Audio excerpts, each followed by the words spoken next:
Oke Bray, nah ini adalah pen yang menembus daging dari anak kita ya. Nah, dan ini waktu operasi di Jakarta perdana ya nak ya?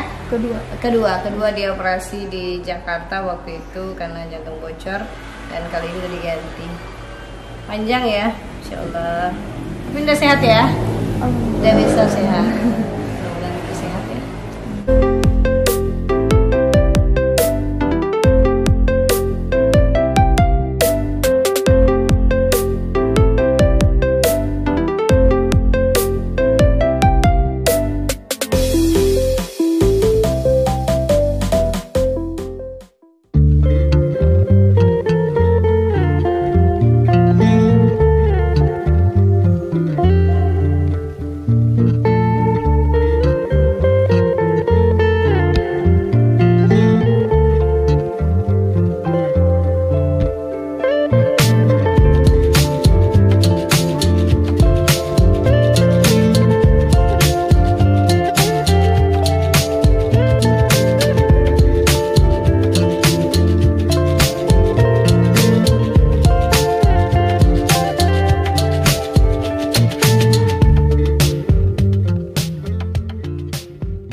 Assalamualaikum warahmatullahi wabarakatuh. Hari ini masih hari libur, jadi saya coba memanfaatkan waktu liburan saya untuk mensesuk anak angkat saya, yaitu Yana, salah satu pasien kita yang mengalami jantung bocor yang sebelumnya sudah dioperasi, tapi pen di dalamnya itu menusuk ke daging, kemudian operasi lagi. Sekarang berada di rumah singgah Basnas Provinsi. Nah, sebelumnya di rumah sakit saya sempat besuk karena kesibukan. Kali ini kan ada hari libur, ya sama-sama kita lihat dia berada di rumah singgah. Ya.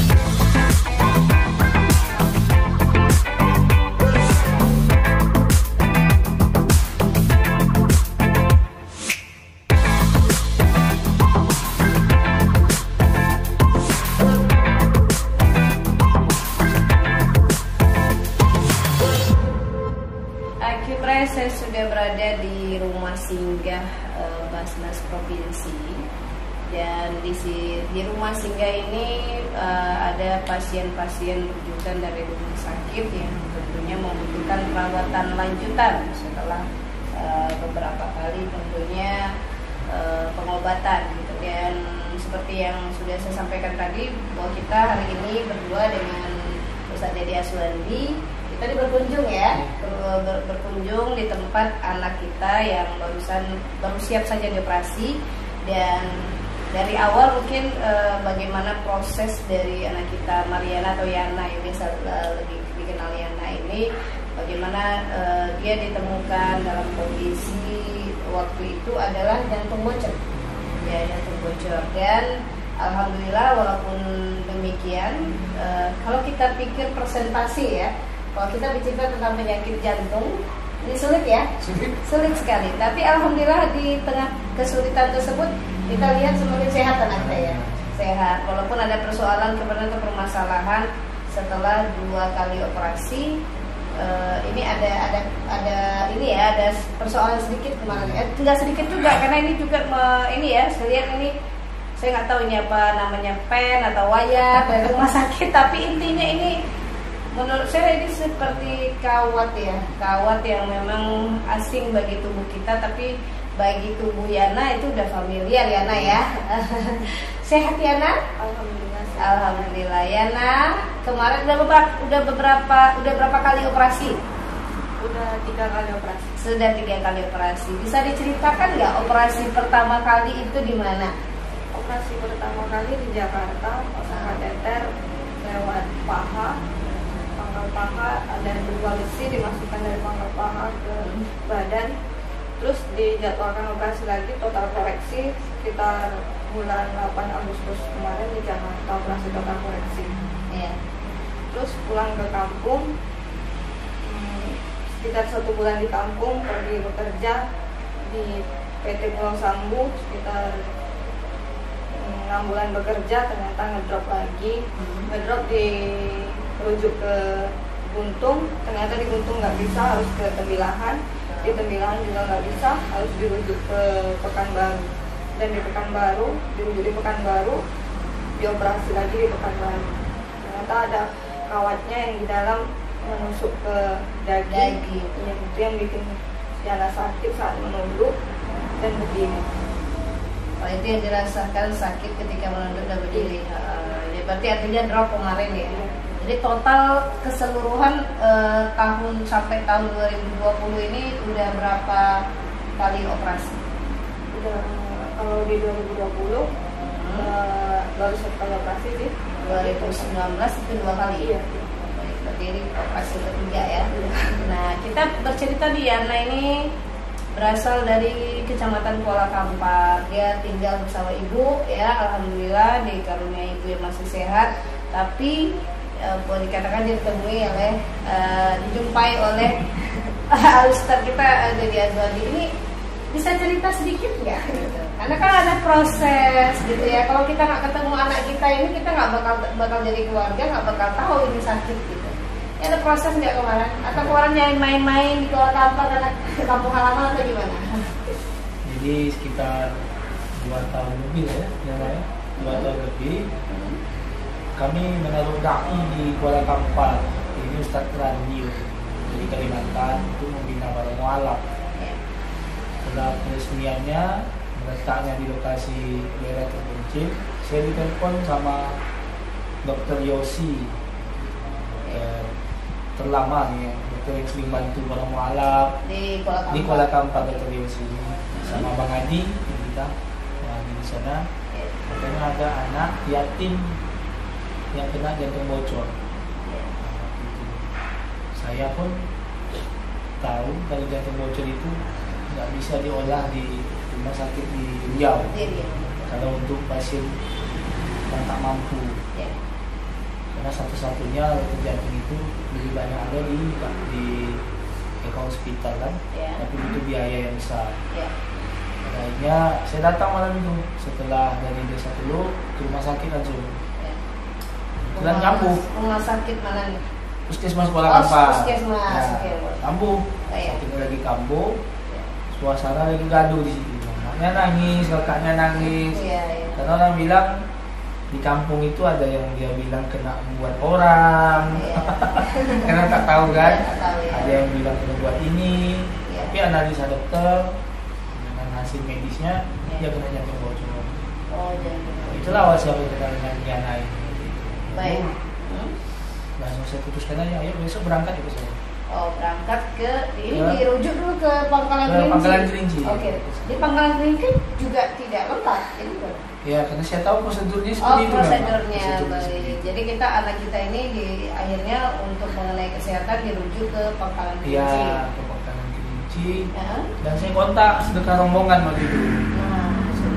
Baik, baik, ini memang menjadi pelajaran buat kita semua. Kalau kita pribadi membantu, ya namanya kita sendiri ya, agak tunggal itu agak sulit. Tapi untuk kebersamaan insya Allah akan bisa menebarkan kebaikan. Nah, salah satu ini yang dilakukan oleh Ustaz Dede Azwandi ini adalah ketika menemukan Yana berinisiatif membawa ke Pangkalan Kerinci, kemudian mengontak kawan yang lain ya. Dan pada saat itu adalah yang membantu ini apa aja? Sedekah rombongan atau ada yang lain-lain? Waktu itu dari masyarakat Kuala Kampar sendiri melalui Bang Adi. Kita door to door di rumah ke rumah. Oh, dari rumah ke rumah, baik. Hampir waktu itu terkumpul sekitar 6 jutaan lah. 6 jutaan. Ini yang kami kelola biayanya untuk jadikan baru yang lain-lain juga. Baik, berarti artinya lembaga-lembaga lain itu SR yang SR lah yang sampai ke Jakarta. Sampai ke Jakarta. Akhirnya diberangkatkan ke Jakarta. Tadi ada cerita sedikit kalau berangkat ke Jakarta ini juga bareng-bareng kita sum-sum untuk ini ya? Atau ada proses ada Jadi donatur tetap di gitu? sedekah rombongan itu kita punya form survei. Yang kita bantu adalah tentu apa warga tak mampu. Kalau dia BPJS ya kelas 3 lah Kak. Oke. Jadi anak kelas 3 ya. Kelas 3. Bukan baru juga ada rumah singgahnya. Dengan fasilitas full pelayanan yang terjemput. Jadi saya kontak ini nama Mariana, ini. Alhamdulillah kawan langsung jemput kebutuhan waktu itu Kak. Pakai ambulannya. Ton bawa ke rumah sakit. Ternyata memang betul analisa kita. Jadi sebenarnya nggak bisa melakukan operasi jantung. Harus dirujuk ke Jakarta. Alhamdulillah dengan 2 tindakan itu di Jakarta cukup lama ya, hampir 8 bulan lebih ya. Hampir 8 bulan di sana. Di sana memang bukan di rumah sakit tapi di rumah singgah. Masya Allah. Dan ini kita pun wawancara pada saat ini di rumah singgah ya. Rumah singgah juga. Jadi memang harus penting ya diadakan di masing-masing tempat itu ada yang seperti ini. Ini kita ketahui juga rumah singgah Basnas Provinsi ya. Provinsi. Dan ini fasilitasnya kelas hotel Melati. Yes, betul sekali. Jadi dan ini memang apa yang Yana rasakan saat ini? Enak? Alhamdulillah. Jadi ini kemarin baru berapa hari operasi? Hari Rabu Oke, jam 3. Berarti kan hanya beberapa hari dan terlihat udah mulai segar. Alhamdulillah. Kalau dibandingkan setahun yang lalu saya bertemu beliau beda sedikit ya. Agak beda ya sih. Baik, Yana kedepannya gimana? Kan Yana bekerja nih ya. Nah ini yang membuat kita terharu adalah anak ini mau bekerja dengan kondisi jantungnya seperti itu, jantung bocor, operasi sudah 3 kali, tapi tidak mau berpangku tangan. Beliau bekerja, bahkan bekerja di nyebrang ya, bukan di Kuala Kampar tapi di kabupaten sebelahnya lagi. Nah ini selama menjalankan aktivitas atau bekerja, ada nggak yang dirasain apa sakit atau normal aja seperti yang lain? Enggak, ya merasakan sakit, tetap merasakan sakit. Cuman Yana tetap bekerja juga. Oh sakit juga? Sakit selama Yana kerja 6 bulan di Sambu, Yana merasakan sakit. Cuman nggak sampai ngedrop kayak gini gitu kan. Yana bawa juga kerja gitu kan, minum obat, terus Yana kerja lagi gitu. Soalnya kalau nggak kerja susah juga. Oh gitu, baik. Berarti sampai akhirnya nggak bisa nahan lagi karena nggak bisa nahan itu sakit ya. Maksudnya Yana ngedrop di tempat kerja, pingsan di tempat kerja. Oh pingsan di tempat kerja. Tapi tetap semangat ya Yana. Ya. Karena kawannya musuh juga. Iya betul. Kawannya memang luar biasa nih katanya. Sama kawan ampayan baju. Ya. Jemuran baju ya. Kita bisa ketawa karena udah keluar. Kalau kemarin tidak bisa ketawa ya.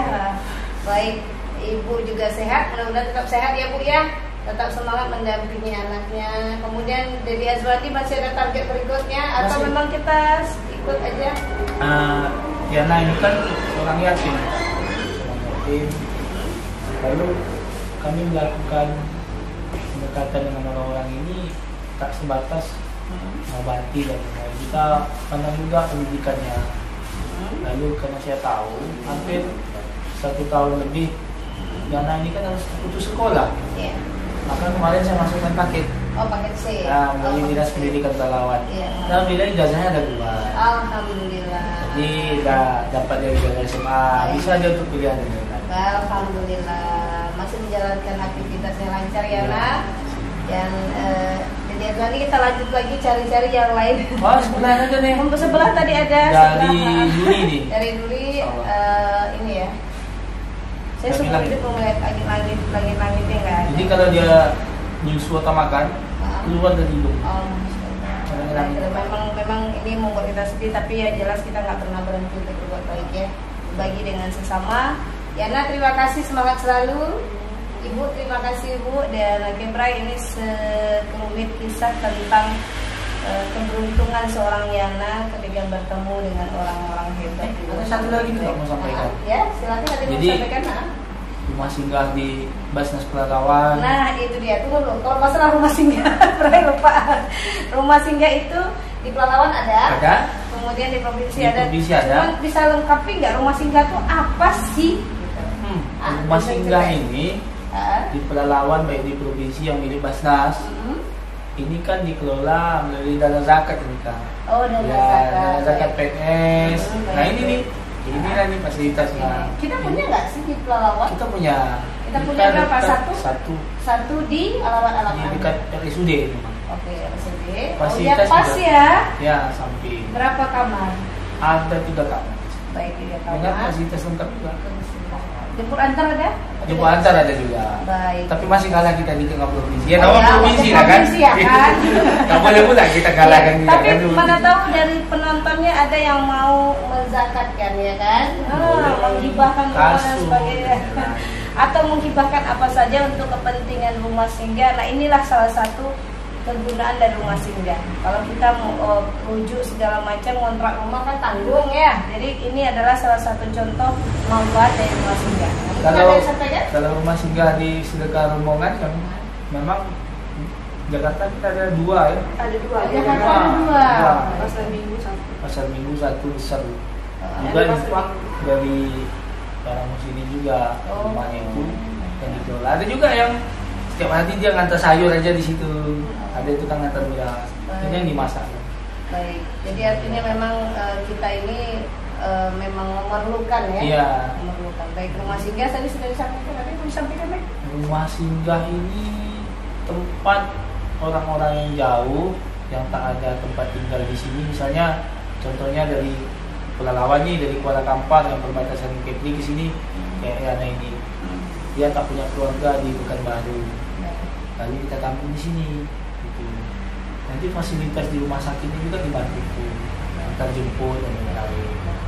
Kebetulan kita juga punya tim kan. Tim di Diskes juga kita bisa lewat telepon dan lain-lain. Baik, ini pemudah ya. Iya, pemudah. Baik. Ya, itulah Kak. Baik, terima kasih Bray karena ini salah satu yang bisa menginspirasi kita semua bahwa kepedulian kita semua itu bermanfaat dan juga semacam apa yang menolong bagi orang. Kalau untuk seorang Yana sendiri tidak pernah bermimpi bisa menginjakkan kakinya ke Jakarta, kemudian operasi, kemudian dirawat dengan cara layak. Kalau kita pribadi tidak agak riskan untuk membuat yang hal-hal seperti ini karena apa? Membutuhkan biaya yang besar.